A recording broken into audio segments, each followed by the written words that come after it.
फिर से एक नई वीडियो के साथ सीखे ज्ञान यूट्यूब चैनल में आपका स्वागत है। सबको जय मसीह की। मनुष्य पापी क्यों हुआ, आज परमेश्वर यीशु मसीह से जानेंगे, तो बने रहे हमारे साथ वीडियो के लास्ट तक। आइए दोस्तों, शुरू करते हैं प्रभु का पवित्र वचन के साथ। उत्पत्ति अध्याय 3 का पहला वचन। और सर्प सब मैदान के वन्य प्राणियों से अधिक चतुर था, जिनको यहोवा परमेश्वर ने बनाया था। और उसने स्त्री से कहा, क्या सचमुच परमेश्वर ने कहा है कि बारी के किसी वृक्ष का फल तुम न खाना? दो स्त्री ने सर्प से कहा, बारी के वृक्षों का फल हम खा सकते हैं, पर जो वृक्ष बारी के बीच में है, उसके फल के विषय में परमेश्वर ने कहा है कि तुम न तो उसे खाना और न उसे छूना, नहीं तो तुम मर जाओगे। तब सर्प ने स्त्री से कहा, तुम निश्चय न मरोगे, वरन परमेश्वर यह जानता है कि जिस दिन तुम उसे खाओगे उसी दिन तुम्हारी आंखें खुल जाएंगी और तुम भले और बुरे का ज्ञान पाकर परमेश्वर के समान हो जाओगे।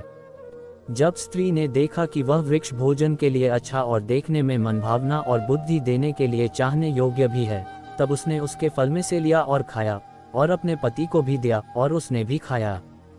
तब उन दोनों की आंखें खुल गई और वे जान गए कि वे नग्न हैं, और उन्होंने अंजीर के पत्ते जोड़कर लंगोट बना लिए। तब उन्होंने यहोवा परमेश्वर का शब्द सुना, जो दिन के ठंडे समय बारी में फिरता था, और आदम और उसकी पत्नी ने यहोवा परमेश्वर के सम्मुख बारी के वृक्षों के बीच में छिप गए। तब यहोवा परमेश्वर ने आदम को पुकार कर उससे कहा, तू कहाँ है? उसने कहा, मैं बारी में तेरा शब्द सुनकर डर गया, क्योंकि मैं नग्न हूँ, इसलिए छिप गया। तब उसने कहा, किसने तुझसे कहा कि तू नग्न है?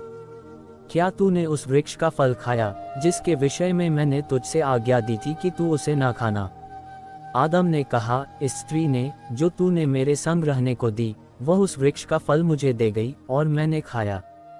तब यहोवा परमेश्वर ने स्त्री से कहा, तूने ये क्या किया?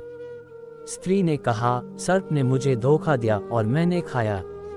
यहोवा परमेश्वर ने सर्प से कहा, तूने ये किया इसलिए तू सब घरेलू पशुओं और सब वन्य प्राणियों से अधिक शापित है। तू पेट के बल चला करेगा और जीवन भर धूल चाटा करेगा। और मैं तुझ में और स्त्री में और तेरे वंश और उसके वंश में वैर उत्पन्न करूंगा। वह तेरे सिर को कुचल डालेगा और तू उसकी एड़ी पर दिसेगा। स्त्री से उसने कहा, मैं तेरी पीड़ा और तेरे गर्भवती होने की वेदना को बहुत बढ़ाऊंगा। तू पीड़ा के साथ बालक उत्पन्न करेगी, और तेरा ध्यान अपने पति की ओर रहेगा, और वह तुझ पर प्रभुता करेगा। और आदम से उसने कहा, क्योंकि तूने अपनी पत्नी की बात मानी और उस वृक्ष का फल खाया जिसकी आज्ञा मैंने तुझसे दी थी कि तू उसे न खाना, इसलिए भूमि तेरे कारण शापित है। तू अपने जीवन के सब दिन कष्ट के साथ उसका फल खाएगा, और वह तेरे लिए कांटे और ऊंट कटारे उगाएगी, और तू खेत की उपज खाएगा। अपने मुंह के पसीने की रोटी खाएगा, जब तक कि तू मिट्टी में लौट न जाए, क्योंकि तू उसी में से निकाला गया है। तू मिट्टी तो है और मिट्टी ही में फिर लौट जाएगा। और आदम ने अपनी पत्नी का नाम हव्वा रखा, क्योंकि वह सब जीवित मनुष्यों की माता थी। यहोवा परमेश्वर ने आदम और उसकी पत्नी के लिए चमड़े के वस्त्र बनाए और उनको पहनाया।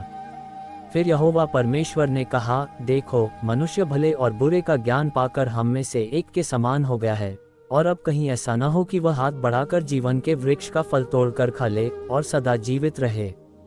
इसलिए यहोवा परमेश्वर ने उसे अदन की बारी से निकाल दिया कि वह उस भूमि पर काम करे जिसमें से वह निकाला गया था।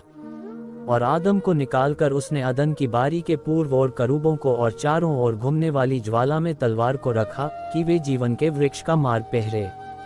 इस वीडियो में इतना ही। प्रभु यीशु मसीह आपको बहुत बहुत आशीष दे। आमीन।